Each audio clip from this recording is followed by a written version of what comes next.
This is NHTV2, North Haven Government Television, a service of North Haven Community Television. The following program is brought to you through the support of the Town of North Haven.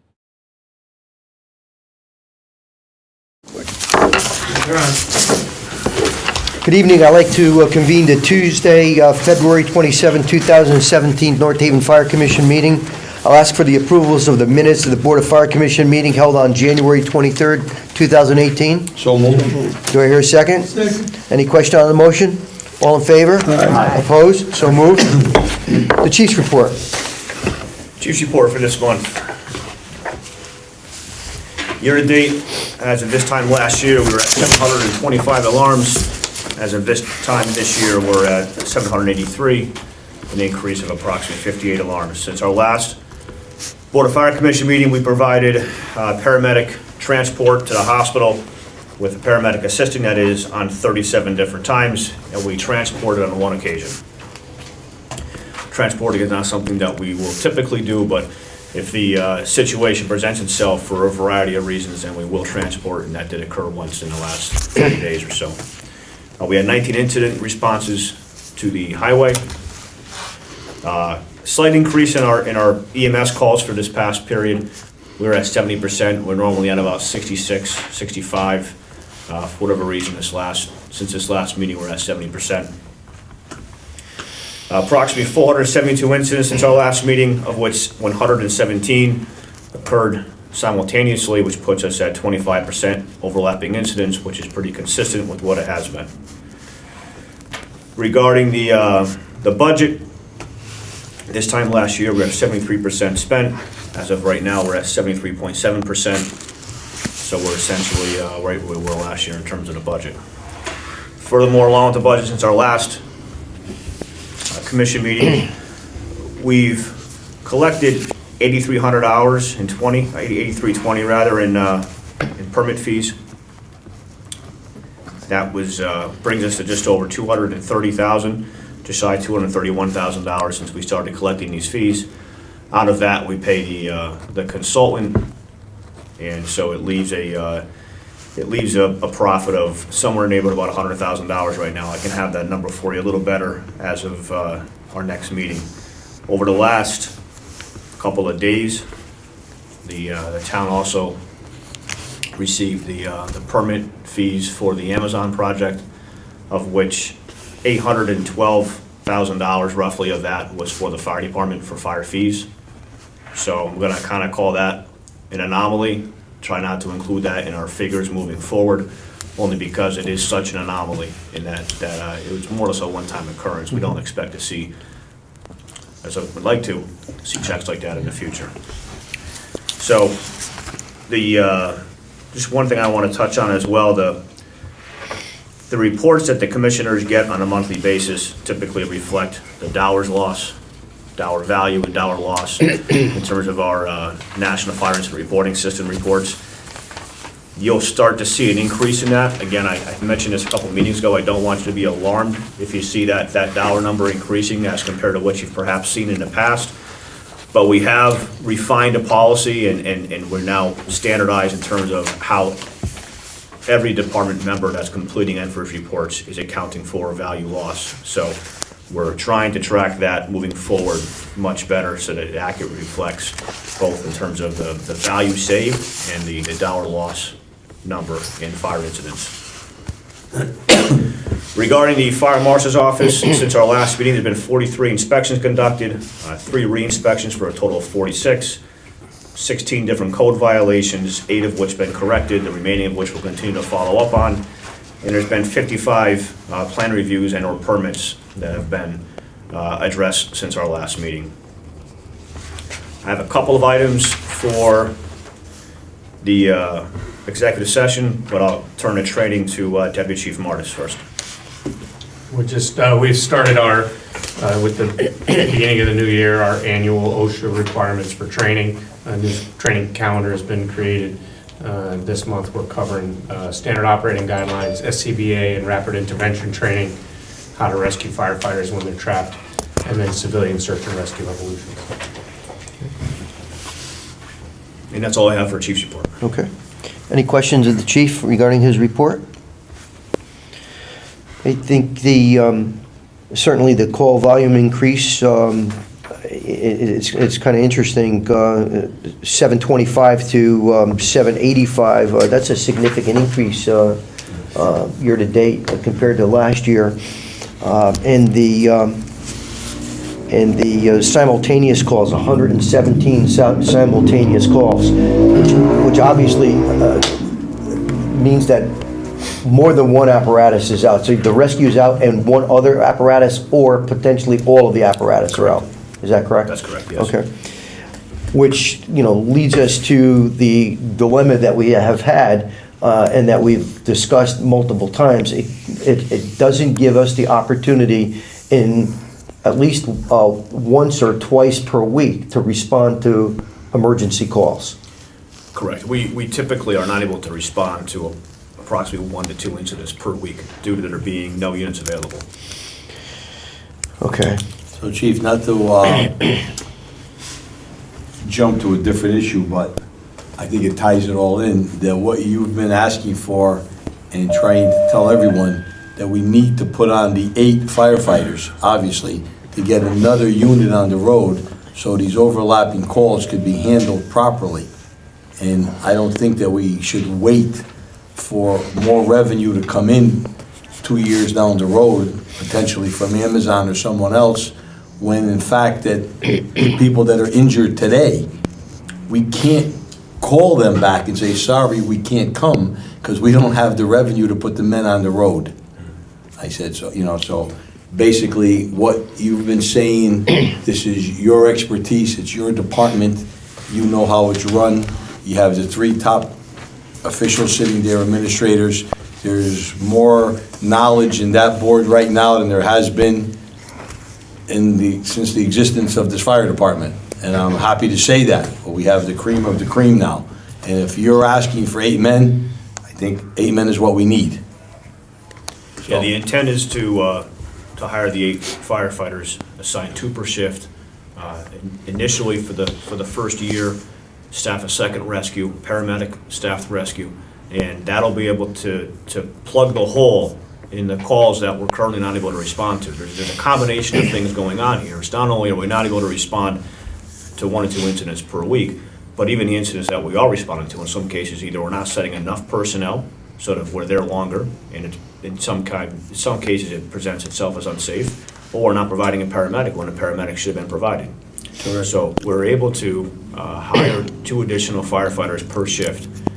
We can start to cover those gaps. Well, you made a very good point when you said that we have to have the 4 men on the engine right now because we only have 1 engine. There's only 1 engine. It's not like we have a multitude of engines where we could just dispatch them anytime we want. So with the 1 engine, we're compelled to put 4 men on under the SAFER grant law and you've been abiding by that.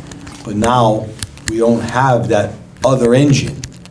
And with the lack of that, we're just not providing the safety both to the townspeople, the residents of this town, the people that come through this town, and our own firefighters. So you should get exactly what you're asking for. Yeah, and just for clarification, we're under no requirement any longer to staff the engine with 4 firefighters. That's something that I'll ask the commission in terms of, moving forward, serving as a fire commission. What is the staffing outlook for the department moving forward? With the 1 engine that we have, I know there's been some discussion in terms of hiring 4 firefighters and assigning 1 per shift and removing a firefighter off of the engine to staff a second rescue. And that's something that this commission needs to take into consideration is do we want to run down to a 3-man engine when it's our only engine? It's the only apparatus with an officer on it that is responsible for conducting the fire scene, ensuring the accountability and the safety of firefighters, calling for mutual aid, and ensuring that they stay outside so they can get a large enough view of the incident to determine what's going on. Or do we want to make them now a 3-man engine and have them inside, serving as an integral part of the crew, and now those blinders are on, in essence. And Well- that's something this commission needs to decide on. I think you're right. Excuse me one second, Sure, Commissioner. absolutely. I think that this commission has been thoroughly convinced that 4 persons need to be on the engine. I think that's been this commission's position ever since 2010, when the SAFER grant was awarded, and that's what we committed to. And that position, in my understanding, based on previous discussions, and commissioners, please correct me if I'm wrong, that position has not changed. Correct. So it's my position, and I think if we need to take a vote articulating that, we can certainly do that, once we finish with the chief's report here, if someone wishes to make that a motion. But I think that's been an understanding of this commission since we agreed to accept the SAFER grant in 2010, that implemented was the creation of the paramedic program, and at the same time, that SAFER grant mandated that we have the 4th person on the only vehicle that carries water. Right. And the fact that it is the only vehicle apparatus that carries water, we absolutely need to have 4 people on that truck.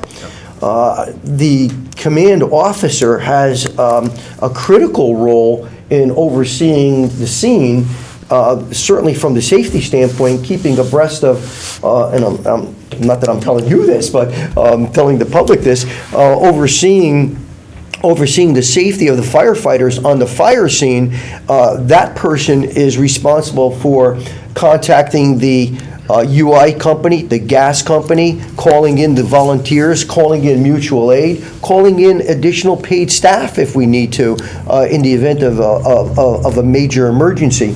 So again, it's been clear to me throughout the years that I have been on this commission and certainly chaired this commission that there should be and needs to be 4 persons on that vehicle. Yeah, and just to clarify, there will be a chief officer responding to the scene. However, the first 15 minutes of any fire scene are the crucial minutes in determining what direction that scene's going to go and how safe of a scene it's going to become. We're not always there in 15 minutes. There's just no way. That's where that officer needs to be able to stay outside and be able to maintain that scene. And then when we arrive on the scene, then we have direct face-to-face with that officer. We know what's going on. We know where people are. We know what action are being taken already. We're not showing up trying to find where everybody is in the 3rd or 2nd floor. Right.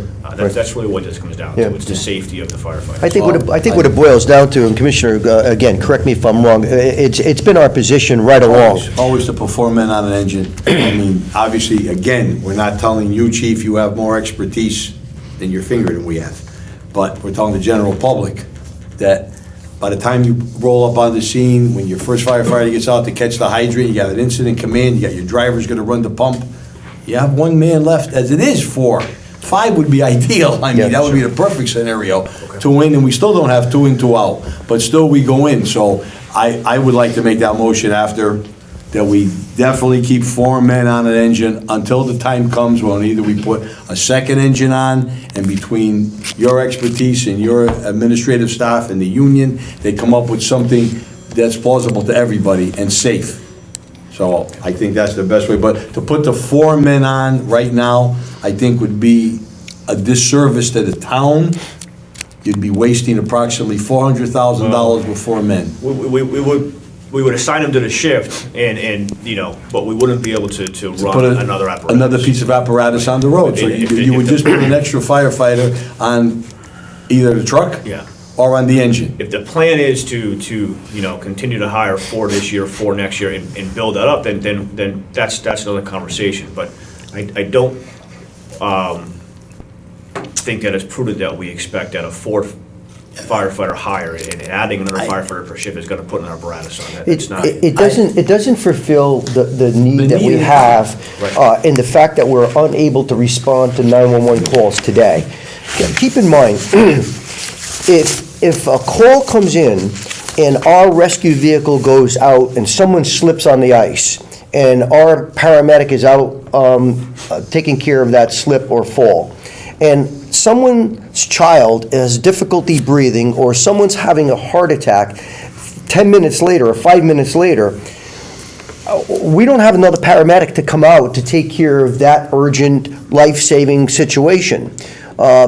Yes, we potentially would have an EMT that would respond, assuming that the other two vehicles that we have, the ladder truck and the engine, are available.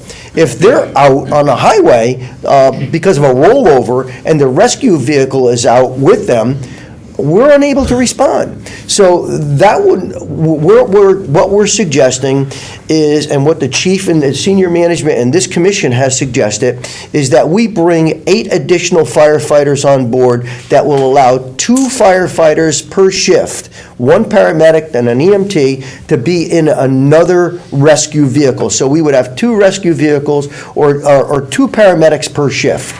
And that will give us the opportunity to respond to twice as many advanced life-saving calls than we're able to respond to today. That's exactly what we're looking to achieve. We would not be able to do it with 4 because we would not be able to pull 1 person off of the truck and ride in with the rescue. That would only leave 3 firefighters on the truck, which is not a safe situation, and certainly it doesn't comply with what we committed to since 2010 when we signed the SAFER grant, and this commission agreed to put 4 people on that piece of apparatus. So that's where we are, and I know that there's been discussion, and most recently at the Board of Finance meeting, it was brought up that 4 persons be hired, but I don't think, and I truly appreciate all of the concern that residents and select persons have had regarding this issue, but certainly, as I indicated at the Board of Finance meeting, we've got more than 60 years of fire service sitting on the right side of this table. We have 3 master's degrees. The chief is going to be in the very near future working on his PhD degree. We have significant skill and expertise in our fire service, and this is what the proposal is that has been presented by the senior management of this fire department and the Board of Fire Commissioners in order to perform the duties and provide quality customer service for the residents of our town. So what we're asking for is to provide better service for the residents, and it boils down to whether or not the residents are willing to accept the risk of continuing where we are now and not being able to perform the duties and respond to 911 calls, or during the budget referendum, are they willing to vote for the allocation of additional monies in order to pay for the additional cost of 8 firefighters that will perform the duties to help them? That's what it boils down to.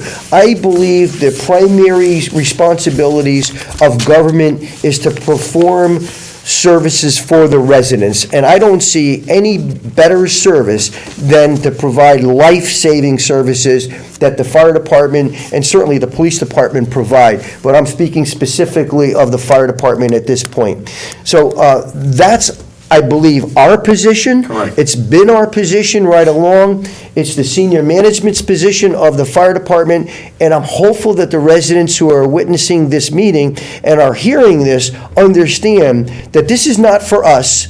Maybe it is for us because we have some seniors sitting at this table that all could certainly utilize, and one day, God forbid, we'll need it. But the truth of the matter is, if we do need it, I want to make sure a paramedic is coming to my home in order to perform the duties and that they have the skill and expertise to deliver to save my life or my granddaughter's life who's 6 years old. So I think those are the kind of things that people need to truly understand what we're trying to accomplish here. I know it's money, and everything in this town is money. Everything that we look at costs money. It costs money to run a municipality.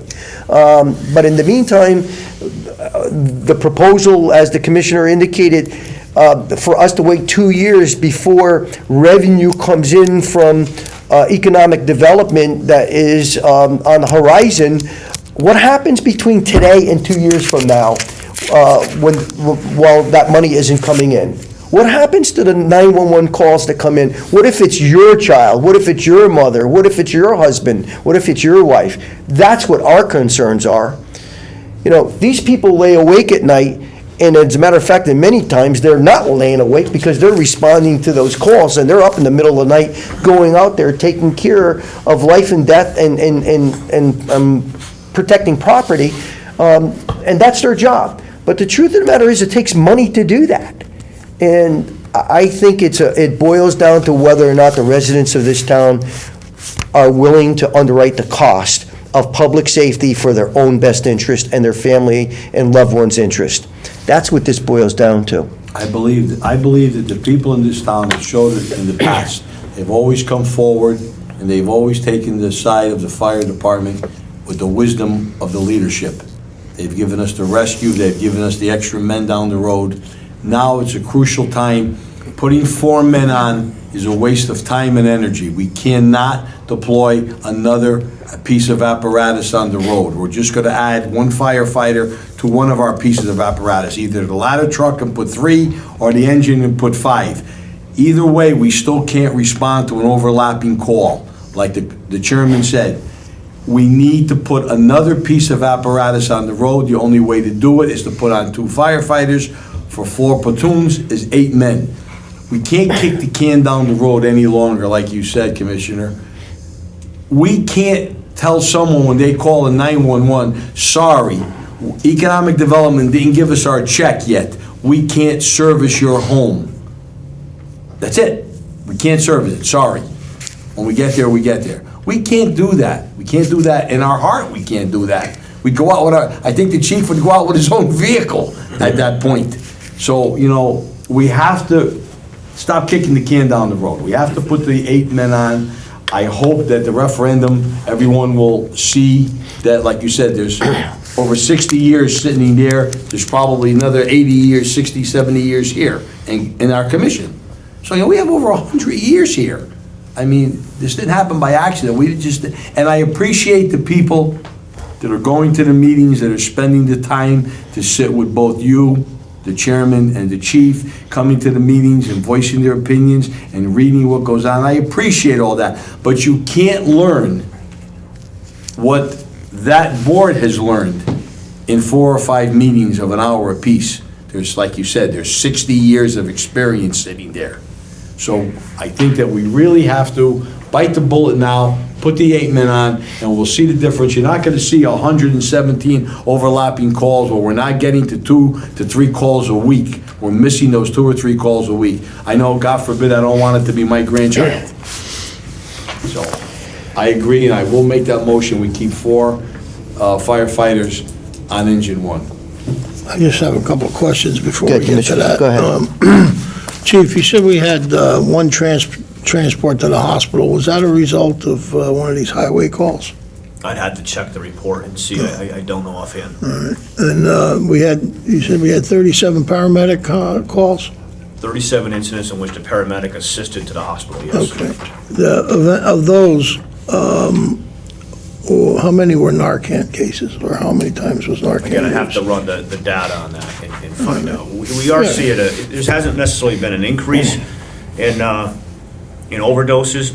We are finding that we're administering Narcan less than we did in the past. It's more and more available to family members now, and it's becoming more available to police officers. So, but the overdoses haven't spiked at all. No, they're about the same what they always Well, have. I see that Narcan is for sale at CVS. So, It is, yeah, I'm saying it's everywhere now. things are kind of bad when that happens, but, okay, that's it. Any other questions of the chief regarding his report? Hearing none, I'll accept the motion to accept. So moved. Do I hear a second? Second. All in favor? Aye. Opposed? So moved. Correspondence. Pete McDonough. Oh, I'm sorry. Pete, Commissioner, you had a motion? I'll be happy to make a motion, effective immediately, that we keep 4 firefighters on engine 1. Do I hear a second to the motion? Second. Is there any question on the motion? All those in favor? Aye. Opposed? So moved. Correspondence. Outside of the routine day-to-day correspondence, I have no further correspondence for this meeting. Has any commissioners received any correspondence?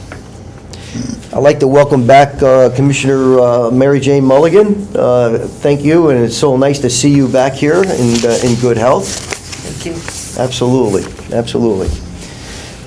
Hi, honey. Discussion of unfinished business for the fire department. They gotta start talking about us. I'm sorry? Discussion of unfinished business for the fire department. Unfinished business. I have the training facility at 366 Washington Avenue to the rear of this facility.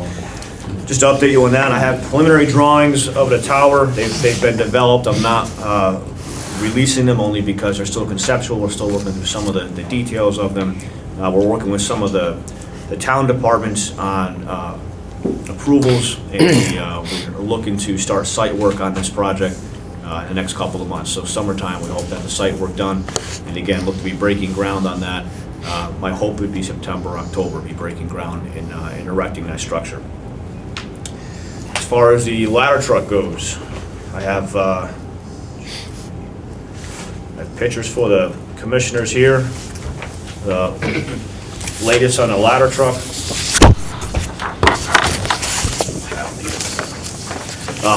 You'll see it's coming along quite well. It's going to be moving. There's a couple different facilities in which the trucks are assembled out west. It should all be going to its final facility here shortly, where it'll have the ladder mounted on it, and then it'll start really looking like a ladder truck then. It's coming along. It's on schedule. We expect to have a couple of members going to the plant. Probably by the time we meet again, our next month, there'll be members going out there for what's referred to as the mid-construction visit.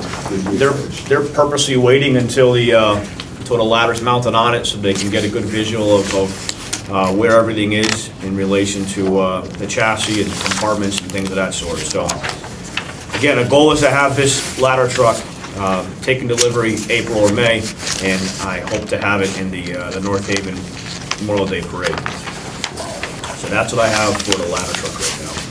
Thank you for sharing this with us, and I know this is the second meeting that we've had photos of the progress and how this ladder truck is being built. It's just an amazing process, but thank you for doing that. I tried to, I don't know if you're able to zoom in on any of these pictures here, but the front view of the truck and the truck with its chassis, and certainly it's another view of the truck on the side of the chassis. This looks like the engine. Is that the engine component or part of it? There's a picture there of Yep, that, yeah. yep. And this is a side view of the building of the apparatus. It's pretty cool, pretty cool. Thank you, Chief, for sharing that. The other thing I have on here is the CERT team. Bring the commission up to speed on that. There are 25 participants in this class that's taking place right now. Again, it's several weeks long. They meet on Tuesday nights, and we have some great membership from North Haven. 3 different individuals now who are working to lead that group. And again, 25 members, I believe, was the max of the class. The minimum was 10. So it's moving forward. We hope that a majority of the people who are there sitting for the course for the next several weeks remain as a team member thereafter, although they don't have to. There's no obligation. They can certainly take the skills that they've learned and prepare for any event themselves, and take care of their family members. But we do have 25 members. There is a graduation date scheduled for April 10th. I'll have further details to the commission in terms of where that is once it's announced.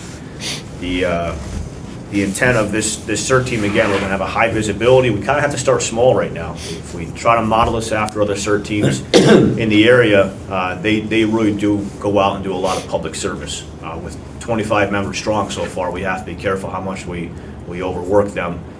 They are volunteers. They want what's best for the community, but their time restraints are still something we have to keep in mind. So we're allowing them to help determine to what degree they're going to become involved over this next calendar year, if you will. And as the team continues to grow, there will, of course, be more opportunity and some more events they can attend. But I would expect to see them on the town green during some of the summer concerts. And every time they're there, it may be a different focus in terms of what they're passing out for public safety information. They'll have bright green shirts that say CERT on the back, and they're all dedicated members from the community. Most of them are taxpayers, most of them are residents. And it's very encouraging to see people who want what's best for the community and want to help. One of the things that we're doing is we're working to enhance the shelters that we have set up in town. The North Haven High School is a primary shelter, and it has with it an emergency management storage closet, if you will, that's never really been fully taken advantage of. And that area and supplies and so forth are starting to be assembled and organized now, so that in the unfortunate event the shelter needs to be staffed, there's members trained to do it, and there's equipment there for us to do so. So it's a big step forward for us in terms of emergency management. And that's all I have for unfinished business. Chief, it's kind of interesting. We talk about the CERT team and the creation of our CERT team. As we all saw on the news a couple of weeks ago down in Florida, just a terrible high school shooting. There were CERT members that responded to that school shooting, and you saw very clearly the CERT team with their shirts that clearly indicated that they were CERT members, and that's exactly the kind of response, in addition to other disasters that might occur. But I think it just made me more aware of it. Sure.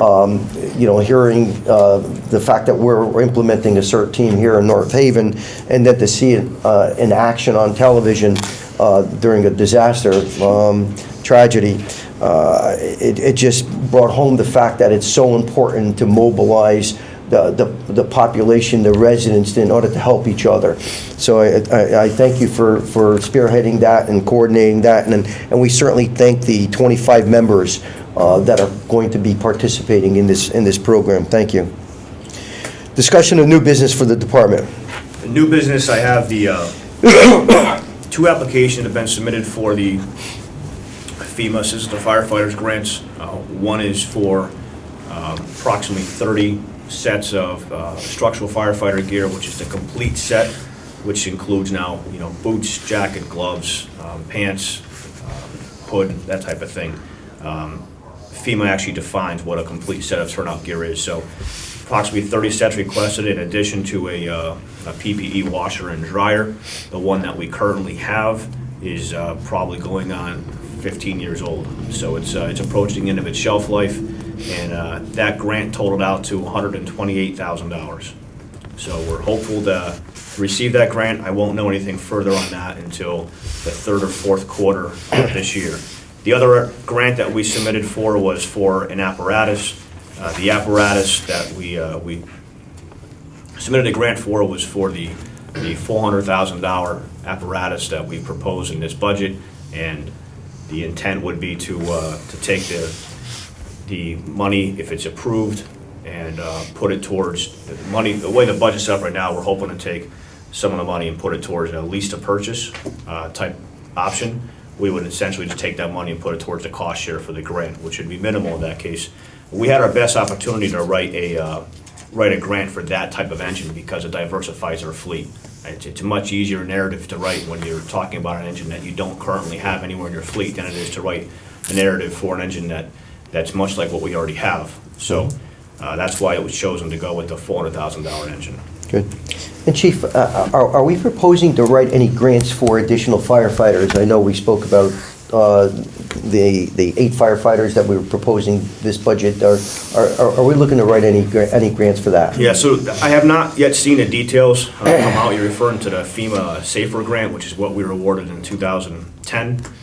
I expect that grant to open in April. I expect between now and the time we meet again for those details of the grant to be announced, at which point we'll need to look at it and see if we qualify based on the terms for this next coming year. Looking at the terms for last year, it looks like it's something that would be eligible for and we can make work, but of course I need to seek the commission and the first selectman's approval on. Okay.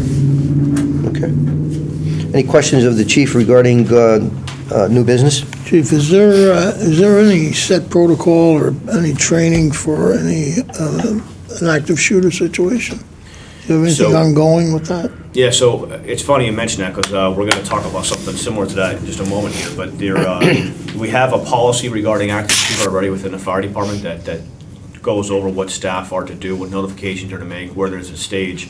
And regionally, we're working on, we're part of a number of towns that are working to assemble a multiple number of ambulances in the event that an active shooter is reported. Because the on-scene commander may not have time or may not have the thought process yet to start calling for multiple ambulances and knowing where they're calling for them from. So there's some regional efforts right now where, based on a call type, automatically, let's say a dozen ambulances are en route to your location. Thank you. Yeah, certainly the tragedy that occurred in Florida, and certainly the national discussion and discussions that are taking place around the country on a state level require us as first responders to really think about what our plans are, and to be sure that our actions are appropriate. That's for sure. It certainly does. Yep. Discussion of the good of the fire department. Good to the department. Memorial Day Parade is scheduled for Saturday, May 26th, with an assembly time of 09:30, and I'll have some correspondence out to the commissioners between now and then with further details if you wish to march or ride in a staff vehicle or fire apparatus. The Firefighter of the Year, which is graciously being hosted once again by the Elks, is scheduled for April 21st, which is a Saturday evening. The recipients for this award, the career firefighter is Ben Fox, and the volunteer firefighter is Kurt Andrews, both of which are very deserving of the award, and we'll have details in terms of why during the ceremony. And we'll have tickets available for you for that shortly as well. And then one item not on your agenda, because we were just made aware of it, and I want to talk about it now because by the time we meet again in March, it'll only be a couple of days away. Deputy Chief Martis has a opportunity for a course coming up, if you'd like to hear more. Please. So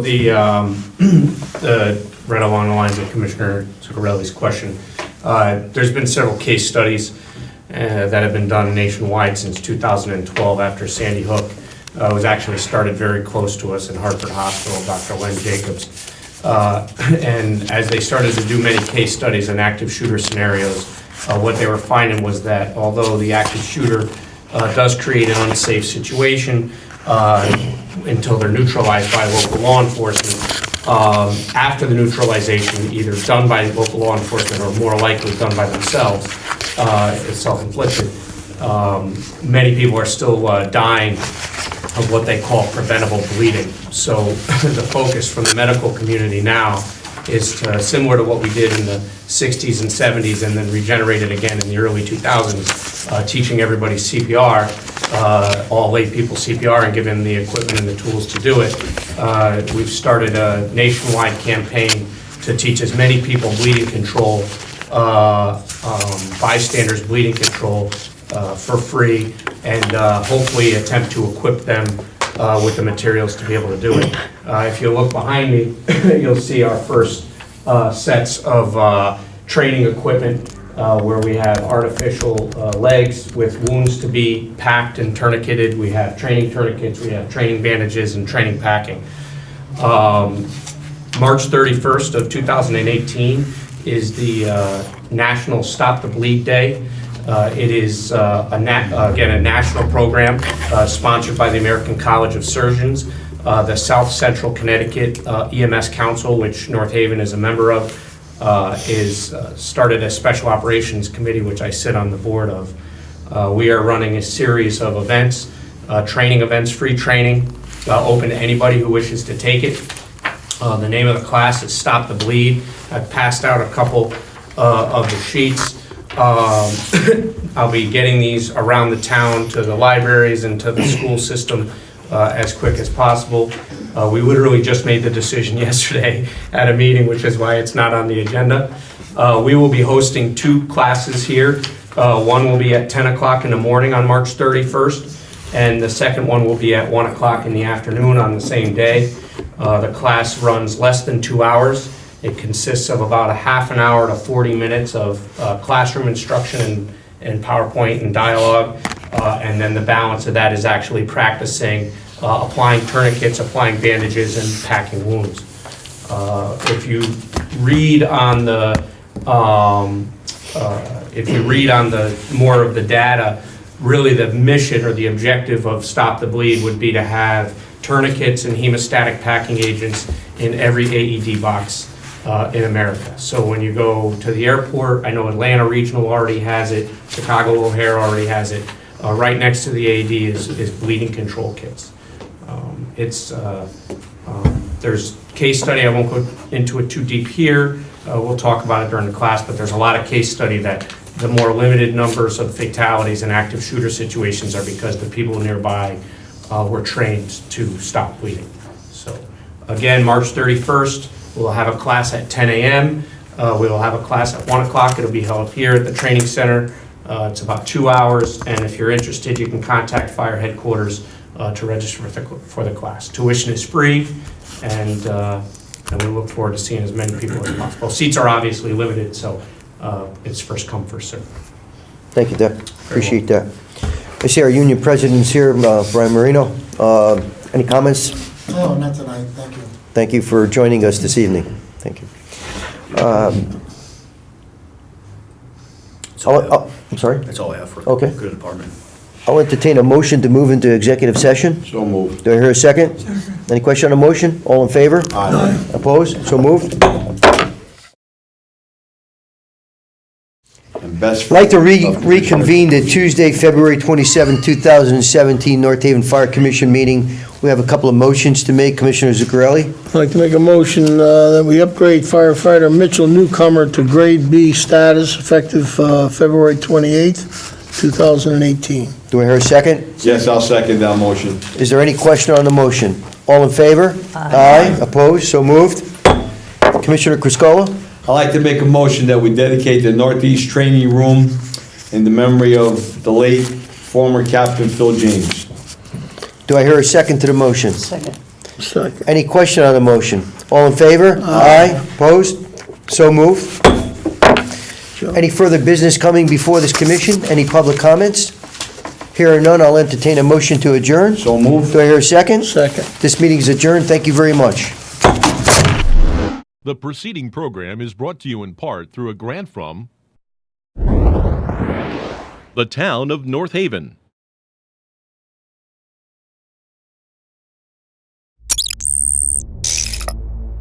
Watch town meetings or other videos on demand at nhtv.com.